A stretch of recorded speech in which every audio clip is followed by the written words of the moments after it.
ल है हामी चाहिँ माघे सङ्क्रान्ति मान्न लागेको आज म र मन्दिरा अरू सबैको छुट्टी छ। हाम्रो चाहिँ छुट्टी नभएको कारणले हामी चाहिँ एउटा ठाउँमा आएर होइन ड्राई पिकनिक जस्तो प्लान गरिराहम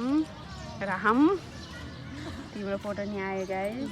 अनि मैले चाहिँ यो लिएको दिउ अनि यो खानेकुराहरू अनि हामीले यो पास्ता र यो करेन्ट है यो करेन्ट हो अनि यो चाहिँ पास्ता हो अनि यो चाहिँ अर्डर गरेर ल्याएको अनि हामी यसरी खान लागेको सङ्क्रान्तिमा।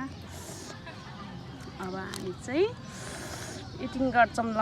हाम्रो ब्यागहरू यता छ सानो र ठुलो माउ र बच्चा जस्तो देखिरहेको छ गाइस। अब मलाई पनि देखाउनु हुन्थ्यो। अब म त यहाँ घुम्टो ओढेर बसिरह। हामी यस्तो ठाउँमा छ छुट्टी नभएको कारणले घरबाटै सामु खानेकुरा ल्याएर चिसो धरि मैले घरबाटै लिएर आएको। यो भगवान् पानी मात्रै किने गाइस। पानी पनि ल्याउने सोच्दै थियो तर अलिकति नभ्याएको कारणले है